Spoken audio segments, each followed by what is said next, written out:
Para a gente fechar o caderno de estudo dirigido de biologia, falta só explicar para vocês a segunda lei de Mendel. Então, se você entendeu a primeira lei, essa daqui vai ser fácil. Vou ler o enunciado para vocês e explico. Os fatores, ou alelos, para duas ou mais características, separam-se no organismo híbrido, distribuindo-se independentemente para os gametas. Então, assim como na primeira lei, vocês só vão enxergar o sentido dessa frase quando eu explicar. É só dizer para vocês, antes de dar sequência, que o Mendel, quando ele fez essas descobertas, ninguém sabia ainda o que era o DNA, não, né? Ele sabia que existiam fatores, existia algo de biológico por trás das características, mas ele ainda não sabia o que era isso. Então, muitas vezes vocês podem encontrar nos livros, em questões, o uso da palavra fatores ao invés de gene ou alelo, porque o Mendel não usou as palavras gene e alelo. Não existia na época dele, só depois é que a genética foi avançando e que se descobriu qual era o composto químico que guardava as informações genéticas, tá? Então, a segunda lei de Mendel ela vai considerar duas ou mais características. E aí, o Mendel se perguntou, será que as características elas são herdadas de forma ligada ou será que elas são herdadas de forma independente? Por exemplo, aqui ele resolveu analisar duas características ao mesmo tempo, a cor e o formato, né, ou textura. Então, a cor vocês já estudaram, poderia ser amarela ou verde, e o formato, o dominante é o formato liso e o formato recessivo é o rugoso. Então, poderiam, né, existem ervilhas amarelas rugosas, amarelas lisas, verdes rugosas ou verdes lisas. E aí, como será que essas duas características são transmitidas? Será que uma característica influencia na outra? Então, o Mendel fez esse teste. Ele começou também, da mesma forma que na primeira lei, ele utilizou duas linhagens puras. A linhagem totalmente dominante, que é amarela e lisa, e cruzou com a linhagem totalmente recessiva, que é a linhagem verde rugosa. É o que vocês veem aqui na geração P, na geração parental. Então, novamente, ele está cruzando linhagens puras. Aqui a gente vai ter um dihíbrido, né? A geração filial 1, ela é híbrida para duas características, ela é misturada para as duas. E olha que interessante, as duas características dominantes dominaram, né? Então, a gente tem aqui o amarelo, que é dominante, e a ervilha lisa, que é o formato dominante. Agora, eis a questão, na geração F2 vai nascer, né, quando eu cruzar de híbrido com de híbrido, né, dois desses daqui. Será que a característica recessiva vai ressurgir? Em qual proporção? Então, quais vão ser os fenótipos e quais e quantos vão ser os genótipos?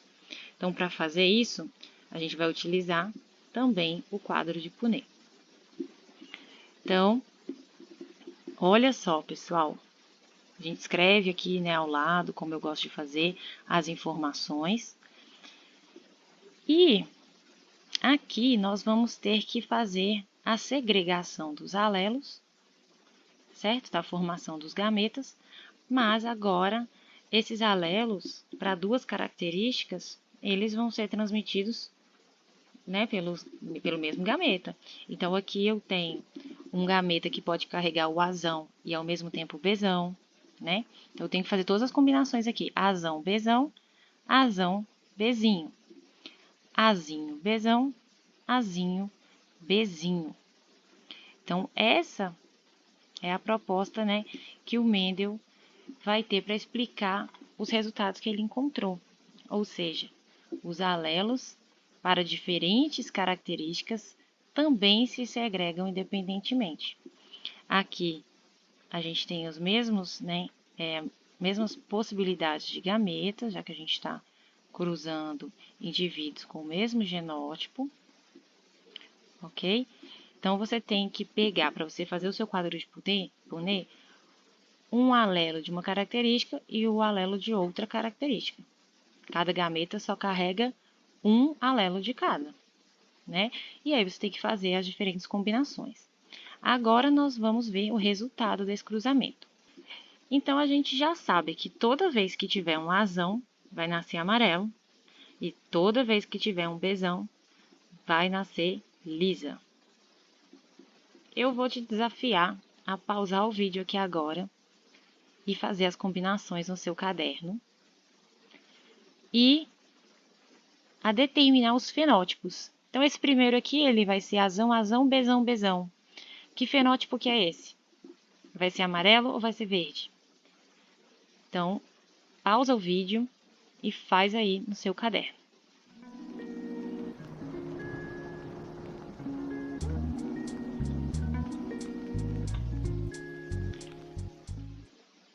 Vou mostrar para vocês todas as ervilhas amarelas e lisas. Olha só, bastou ter um dominante para o amarelo, um Azão já é amarelo.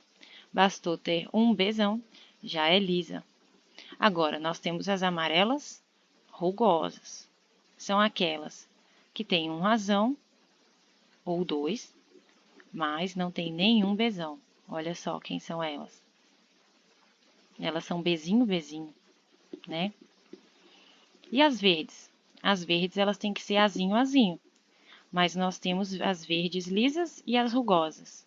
Quantas lisas você encontrou? Isso, são 3 lisas para uma rugosa. Então, a proporção aqui, né? Vamos chegar nessa proporção. São 16 quadrinhos. Então, vamos contar. Quantos são amarelos lisos?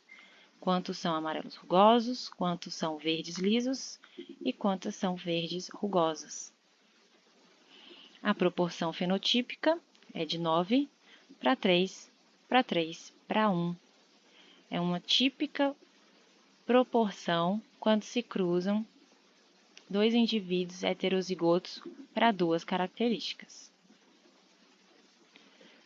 Então, é isso que eu gostaria que você tivesse encontrado, né?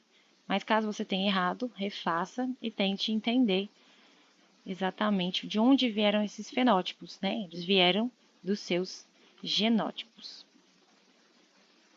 Então, vamos fazer a leitura, só para fechar, para ver se você entendeu. Os fatores, os alelos, para duas ou mais características, separam-se no organismo híbrido, distribuindo-se independentemente para os gametas.